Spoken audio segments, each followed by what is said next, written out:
जीलानी जिए जिए सदा मुर्शिद मुझो अमीर अली शाह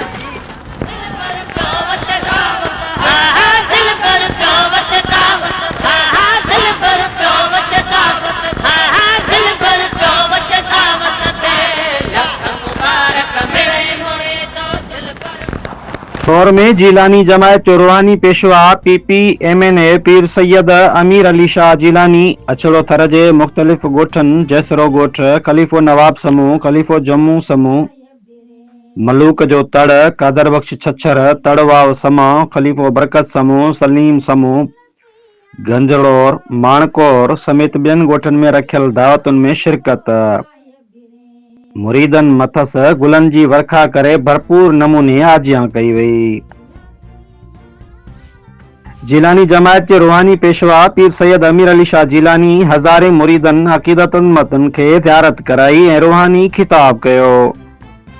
जीलानी जमायत के रूहानी पेशवा पीर सैयद अमीर अली शाह जीलानी पंहिंजे रूहानी खिताब में फरमायो त निमाज़ जी पाबंदी कयो, दुरूद शरीफ जो ज़िक्र कसरत सां कयो, पंहिंजे औलाद जो ख़ासि ख्याल रखो, पुटनि सां गॾु न्याणियुनि खे दीनी तालीम सां गॾु दुनियावी तालीम ॾियारियो। न्याणियुनि जी शादी न वक़्त खां अॻु करायो, न वक़्त खां पोइ उन्हनि जी शादी वक़्त ते करायो। वक़्त तमामु ख़राब हले पियो। हुन पंहिंजे रूहानी किताब में वधीक चयो त पंहिंजे पाड़े वारनि जो ख़ासि ख्याल रखो, न्याणियुनि खे बि पुटनि वांगुरु पंहिंजो हक़ ॾियो। ॿिए पासे मुर्शिद जी आमद जे मौक़े ते समूरी जीलानी जमायत तोड़े अक़ीदतमंदनि में ख़ुशी जी लहर छायल।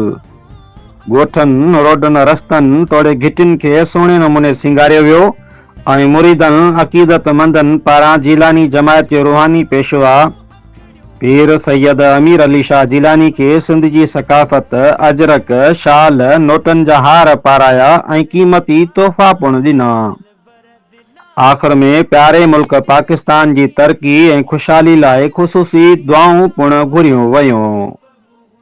Report doctor Emlal Waghani, divisional bureau chief.